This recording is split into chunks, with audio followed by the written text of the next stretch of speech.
prepare seu coração. A partir de agora, programa Bíblia Sem Arrodeio. E falou o leproso: se o Senhor quiser, pode me purificar. Jesus estendeu a mão e disse: quero ser limpo. E ele foi curado. A palavra de Deus de forma simples e objetiva. Como Jesus é, sem arrodeio. Como a Bíblia é, sem arrodeio. Comunicação, irmão Gilvan Silva. Dia a dia Cristo está comigo, me dá paz no meio do terror.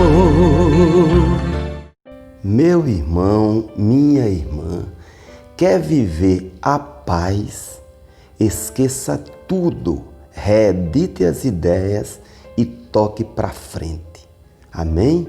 Sou o irmão Gilvan Silva e este é o programa Bíblia Sem Arrodeio. Nosso espaço da Bíblia comentada de forma objetiva, clara e sem arrodeio.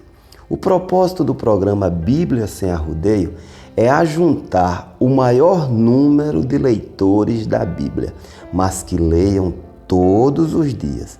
Pode ser o doutor, o meditador, o estudador, o da primeira leitura. O importante é ler.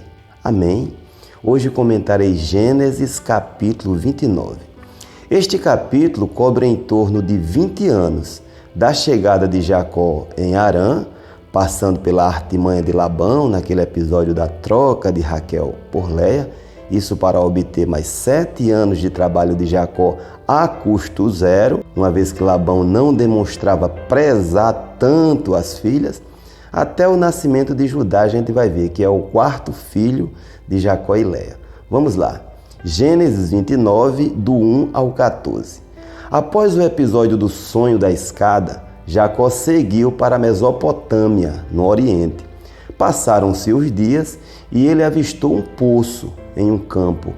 E este poço estava tapado com uma pedra grande e 3 rebanhos de ovelhas deitadas perto. Jacó aproximou-se dos pastores, acredito que achando aquela cena estranha, até porque ele era pastor, mas não perguntou o porquê de aquela hora as ovelhas sedentas não terem bebido ainda. Em Canaã bebiam cedo. Ele perguntou de onde eram, se conheciam Labão e se Labão estava bem. Nesse momento vinha Raquel com as ovelhas. Ela era pastora de ovelhas. Há quem use, meu irmão, esse texto para justificar a consagração de mulheres pastoras. Pois é. Tudo bem que algumas denominações separem mulheres para o exercício pastoral, apesar de não ter embasamento bíblico, mas extrair a justificativa do pastoreio feminino, alegando a atividade de Raquel com os animais, fica um pouco esquisito e difícil de convencer através deste argumento. O novo Jacó, preocupado com as ovelhas devido ao sol forte, sugeriu aos pastores darem de beber a elas e reconduzirem ao pasto. A resposta foi marcante, viu? Eles estavam aguardando Raquel com o rebanho dela para removerem a pedra da boca do poço e depois de todos beberem, taparem o poço novamente. A pedra era pesada. Isso fala do cuidado com o sexo frágil. Nesse tempo chegou Raquel com as suas ovelhas. E Jacó, já sabendo que se tratava da filha de Labão, ele foi presto em ajudá-la e sem pedir ajuda aos demais homens. Ele removeu a pedra do poço e deu de beber às ovelhas que Raquel cuidava. Depois beijou Raquel e chorou alto. Jacó não se importou com os outros homens presenciando a cena. Estava ali o Jacó renovado, prestativo e emotivo. Sim, o beijo de Jacó em Raquel foi um toque suave, sem cunho romântico, nasak.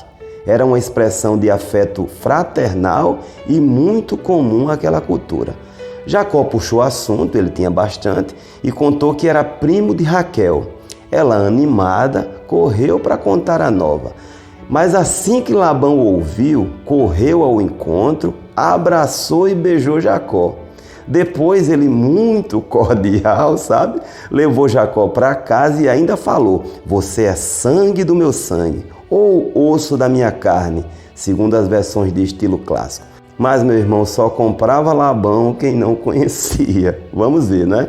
Gênesis 29, do 15 ao 30. Um mês após a estadia de Jacó em Harã, na casa de Labão, o novo Jacó disposto, já não era aquele pacato das tendas, animou Labão com a produtividade e este lhe propôs um salário. E Jacó quem estipularia, viu? O negócio estava ficando bom. Jacó ele não pestanejou.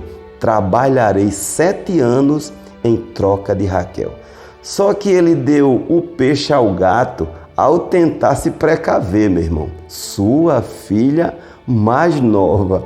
Labão, oportunista que era, mesmo sem prezar a cultura, alegaria lá na frente a cultura de a mais velha casar primeiro. Eu digo que Labão não prezava a cultura porque ele havia batido de frente com a cultura quando lançou a decisão de ir com o Damasceno Eliezer. Ele botou nas mãos de Rebeca e seu interesse era fazer Eliezer demorar para extrair mais presentes. Labão concordou com a proposta e Jacó trabalhou 7 anos por Raquel. O amor era tanto que pareceram poucos dias. O tempo tem essas relatividades, não é? Um mês viajando de férias se torna bem rápido, né? Já um mês encarcerado, meu irmão, demora, viu? Jacó requereu a sua mulher a Labão, que, interessado em segurar Jacó por mais tempo trabalhando, entregou Léia, não Raquel, e deu Zilpa, que era a cuidadora de Léia, para ir junto. Léia parecia uma moça triste, o seu olhar era sombrio, era aquele olhar sem brilho, sabe? Após a festa, Jacó deitou-se com Léia, mas ele só percebeu pela manhã, quando estava claro. A gente pode até achar esquisito, mas as relações íntimas eram cercadas de toda uma cerimônia de recato e não havia iluminação. Quando Jacó percebeu que havia sido enganado, ele foi a Labão, tanto furioso, e Labão argumentou: aqui não é costume que a mais nova se case antes da mais velha. Trabalhe outra semana, aqui trata-se de semana de anos, e terá também a mais nova. O termo traduzido por semana, sabuá, ele tem o sentido de 7. Pode ser traduzido também por semana. Na nossa cultura, uma semana tem 7 dias, mas no Oriente eles consideravam semana no sentido de 7, que poderia ser de anos. Jacó, atado, ele teve que concordar. Após as festividades do casamento, uma semana, aqui o termo sabuá já se refere à semana de dias, com o empenho da palavra de Jacó por mais 7 anos de trabalho, Labão entregou Raquel para ele e Bila, sua cuidadora, foi junto. Assim, Jacó desfrutaria da sua bênção antes do trabalho de 7 anos. O versículo 30, segundo a NVI, diz assim: Jacó deitou-se também com Raquel, que era a sua preferida, e trabalhou para Labão outros 7 anos. Gênesis 29, do 31 ao 35. Deus é tremendo na sua justiça e amparo ao humilhado, meu irmão. Como Jacó não omitia, não se reservava quanto à sua predileção por Raquel, isso era terrível para Léia, o Senhor fez com que Léia concebesse de forma fácil e Raquel ficou estéril. Em cada filho nascido, Léia colocava o nome de acordo com as circunstâncias. O primeiro, Rúben, eis um filho, o sentido, foi porque o Senhor havia atendido a sua aflição. E ela acreditou ser amada devido ao filho. Lê do engano, viu, meu irmão?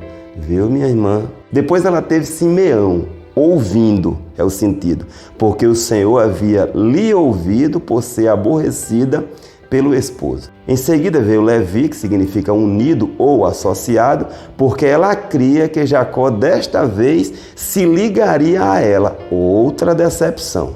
O quarto filho foi Judá, louvor. Ela pôs este nome porque nutria a esperança de louvar ao Senhor desta vez pela simpatia que seu esposo lhe dedicaria. E foi mais uma decepção. Mas no meio disso tudo, meu irmão, aprendemos com Leia a manter a esperança acesa. Oremos. Querido Deus, te peço em nome de Jesus, por este ouvinte, por esta ouvinte e por mim, para que mantenhas acesa a esperança de dias melhores. Amém. Dia a dia Cristo está comigo, me dá paz no meio do terror.